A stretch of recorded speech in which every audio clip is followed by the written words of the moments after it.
Hi viewers, welcome to our channel. నేను మీ Rajesh. So ప్రతిసారిలాగా ఈసారి కూడా ఒక స్పెషల్ గెస్ట్ అయితే నేను తీసుకొచ్చా. సో ఆయన వీడియోలు చూస్తే ప్రతి ఒక్కరికి కూడా అంటే మనం కొనలేములే, మనకి ఇది చేత కాదులే, మనకి వీలు అవ్వదులే అనుకునే వాళ్ళు కూడా అరే మనం కూడా తీసుకోవచ్చు అని అంత సింపుల్గా అండ్ ప్రైస్తో ఉంటుంటాయి. సో ఆయన వీడియోలు అంటే ప్రతి ఒక్కరు చూసుకుంటే ఒక్కొక్క టైప్ ఆఫ్ ప్రమోషన్ ఉంటాయి. ఈయన ప్రమోషన్లు ఉండవు, ఆల్ టైప్ ఆఫ్లో చేతులు పెట్టేస్తారు.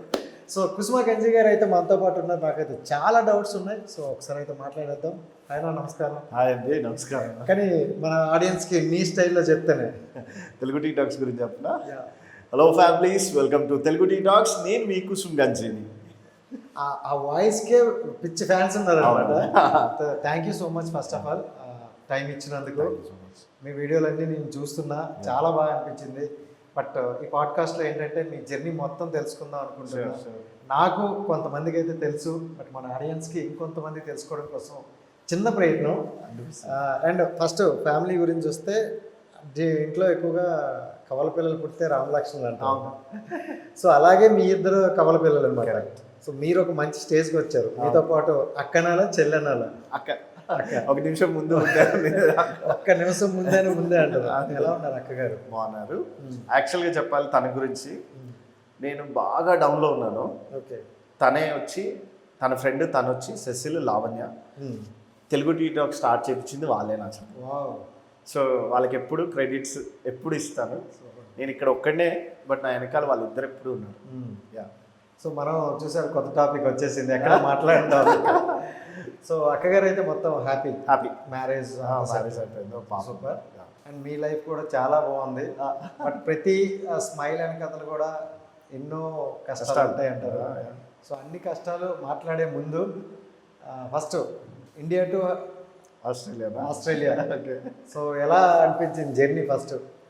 నేనైతే అన్ని కంట్రీస్ తిరిగేశాను. ఫస్ట్ థింగ్, మేము ఒక సాధారణమైన చిన్న కుటుంబం. మా డాడీ మేస్త్రి.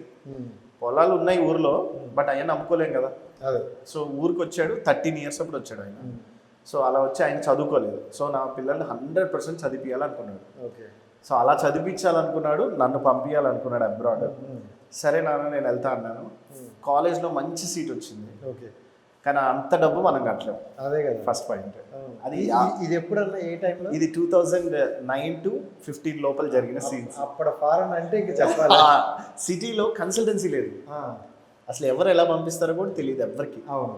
నేను నా ఫ్రెండ్ ఆస్ట్రేలియాలో ఒక అతను చదువుకోవడానికి ఇక్కడికి వస్తే శ్రీ చైతన్యలో, అతను చెప్పాడు, అరే నీకు ఇంగ్లీష్ బాగా వస్తుంది, ఇండియాలో ఈ టైం కాదు, అబ్రాడ్ వెళ్ళు అన్నాడు. ఓకే. నేను అది పట్టుకొని మా ఇంట్లో చెప్పాను, చెప్పు తీసుకొని కొడతా. ఎందుకంటే 50 లక్షలు, ₹1 ₹2 కాదు. సో 50 lakhs అంటే నాట్ ఈజీ సార్. అంటే ఇప్పుడంటేనే 50 lakhs చాలా కష్టం. అలాంటిది ఒక 10 సంవత్సరాల క్రితం. సో 50 lakhs అంటే అలాంటి ఆలోచించడానికి కూడా కష్టంగా ఉంటుంది. కానీ మా డాడీకి నేనంటే చాలా ఇష్టం.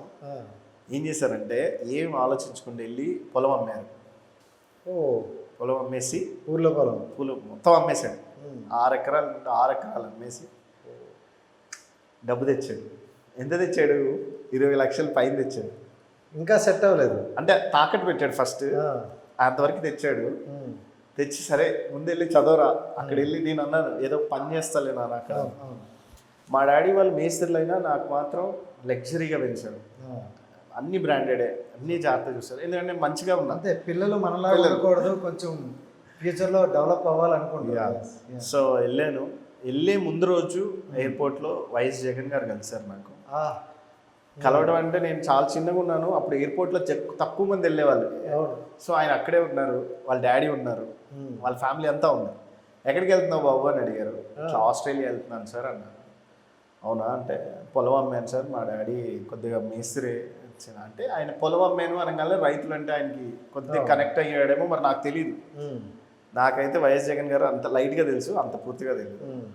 కానీ అక్కడ అందరూ అరుస్తున్నారు జగన్ జగన్. ఓకే.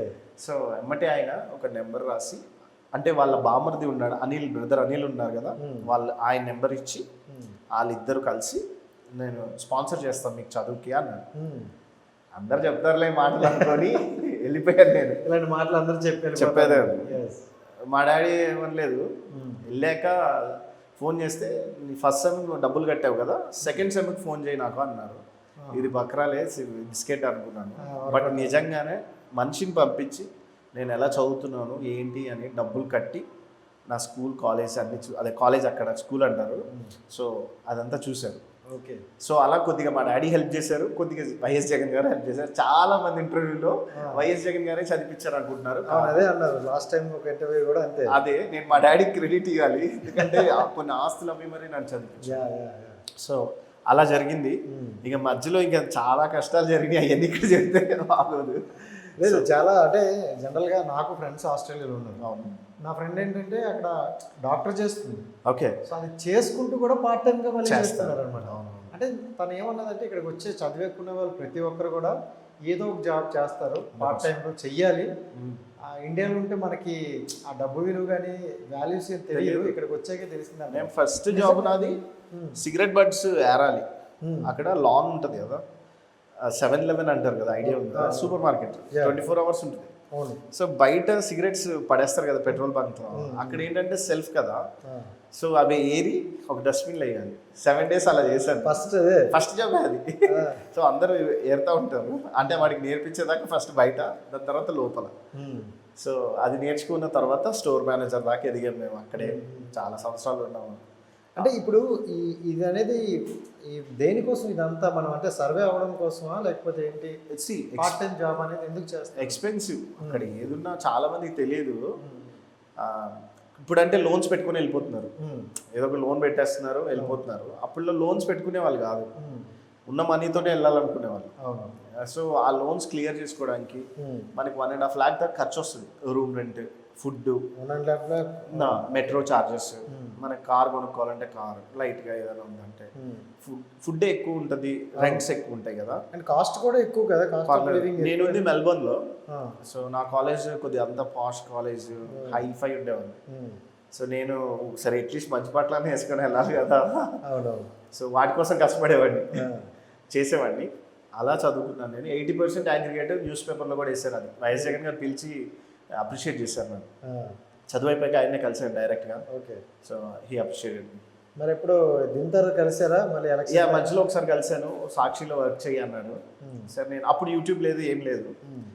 ఎందుకు పిలిచారంటే ఆర్ఫనేజ్ ఉండేది నాకు, అదే స్టోరీ. సో ఆ పిలిచి సార్ నేను స్వయంగా ఎదగాలనుకుంటున్నాను, ఎవరికి అందరు పని చేయాలనుకోవట్లేదు అంటే, నీకు రావాలన్నప్పుడు ఆల్వేస్ వెల్కమ్, ఎప్పుడైనా వచ్చి వర్క్ చేసుకోవచ్చు. ఆయన సీఎం అయ్యారు, మళ్ళీ ఇప్పుడు ప్రతిపక్షంలో కూడా ఉన్నారు. నేనైతే కలవలేదు. మొన్న ఒక్కసారి పిలిచారు, వెళ్ళలేదు. అప్పుడు ఎందుకు యూట్యూబ్ ఉందన్న కదా, సో అప్పటికే ట్రోలింగ్స్ ఎక్కువనే నా వీడియోస్ జగన్ జగన్ అనేసి, వెళ్ళలేదు అనమాట. ఓకే. ఈ జగన్ అనే వచ్చేసింది అనేసి. సో జనరల్గా అంటే అంత పెద్ద కాలేజు మనకి ఇక్కడ ఇండియాలో ఎలా ఉంటుందంటే, ఫారెన్ వెళ్ళాడు అదే కనిపిస్తుంది. అదే అక్కడ ఏం చేస్తాడు, ఎలా బతుకుతున్నాడు, ఎలా సర్వే అవుతున్నాడు అని అసలు. సో అంటే ఆ ఫారెన్ లైఫ్ అనేది కొంతమందికి కల్చర్ అటు మార్చేస్తుంది అనమాట. ఆ ప్రభావం మీకు ఎక్కడ తగలేదా? డబ్బులు లేవు, తగిలింది. ఫ్రెండ్స్, మంచి ఫ్రెండ్స్ ఉండే నాకు, వెరీ గుడ్ ఫ్రెండ్స్. ఓకే. అందరికి బెంచ్లు, కార్లు ఉన్నాయి. ఇప్పుడు కూడా ఇక్కడ ఉన్నారు, వాళ్ళందరూ కోటీశ్వర్లు. ఇప్పుడు నన్ను, అరే నువ్వు హార్డ్ వర్క్ చేసావు కదా, దేవుడు నిన్ను ఎంత బ్లెస్ చేశాడు రా అంటారు. సో నేను వాళ్ళకి అంత కాకపోయినా మీడియంలో మెయింటైన్ చేసేవాడిని జాగ్రత్తగా. నేను ఎప్పుడు ఒకటి అనుకునేవాడిని, నేను జనంకి యూజ్ అవ్వాలి, సో నేను మంచిగా ఉంటే బెస్ట్ అని. సో వాళ్ళు సిగరెట్ దగ్గర అనుకోండి, ఆడ నుంచి జంప్, మన దగ్గర అనుకోండి, ఆడ నుంచి జంప్. సో ఎస్కేప్ అవుతూ నీట్గా ఒక క్లీన్ క్యారెక్టర్ మెయింటైన్ చేయాలని ఫస్ట్ నుంచి అనుకున్నాను. సో ఎలాంటి అలవాట్లు లేవు ఇప్పటిదాకా. నాకు బడ్వైజర్ కానీ, బీరా కానీ ప్రమోషన్స్ వచ్చినా చేయలేదు. చాలా మంది నా దగ్గర అన్ని ప్రూఫ్సే ఉంటాయి. సో వాళ్ళు కాంటాక్ట్ చేస్తారు కదా, సరే ఇప్పుడు చేయలేను ఏమనుకోకండి, దాని గురించి వద్దాం. సో అక్కడ ఆస్ట్రేలియా అయిపోతే అదే సార్. అంటే ఈ ఆస్ట్రేలియా ఈ గ్యాప్లో అంటే 4 years మీది? 4 years ఉన్నాను. 4 years. 4 yearsలో ఎక్కువగా స్ట్రగుల్ పడ్డ ఇయర్ అంటే ఏం చెప్తారు? ఫస్ట్ ఇయర్ నేను రూమ్ రెంట్ కట్టుకోలేకపోయాను. అక్కడ ఒక చర్చ్ ద్వారా వెళ్ళేసి ఒక మెంబర్ పరిచయం అయ్యాడు, అతని ఇంట్లో హెల్ప్ చేశాడు. ఓకే. అక్కడ అందరు కలిసి నన్ను, వీడు ఫ్రీగా ఉంటున్నాడు అని చెప్పేసి ఇంట్లోంచి వెళ్ళగొట్టేశాడు. ఓకే. అందరు కడుతున్నారు, మేము ఫ్రీ, అది ఇది అనేసి. అప్పుడు ఒక్క 1 week పార్క్లో పడుకోవడం, కొద్దిగా ఫ్రెండ్స్ నడుపుకోవడం, ఇలాంటి కొద్ది కష్టాలు పడ్డాను. ఇంకా అవన్నీ సర్వసాధారణంలే, అందరికి ఉంటే నేను చెప్తాను, వాళ్ళు చెప్పుకోరు అంతే. అంటే అందరికీ ఉండవు, కొంతమందికి అయితే అది గట్టిగా గుర్తుండిపోతుంది. ఎందుకంటే డౌన్ టు ఎర్త్ వచ్చిన వాళ్ళు ప్రతి ఒక్కరికి లైఫ్ లాంగ్ గుర్తుంటాయి. అంతే. ఇప్పుడు మనం ఈరోజు పడుకొని లెగిస్తున్నాం అనేసి నిన్న జరిగింది మర్చిపోలేం కదా. సో అది ఉంటాయి, అలాంటివి ఉంటేనే మన కెరియర్ కూడా. ఎలా చేసేవాడిని అంటే, ఎంత అలసిపోయేవాడిని అంటే పని చేసి, జాబ్ నుంచి కాలేజ్కి వెళ్ళి అక్కడే నిద్రపోయి మళ్ళీ అదే ట్రైన్లో వెనక్కి వెళ్ళిన రోజులు ఉన్నాయి. అంత అలసిపోయేవాడిని.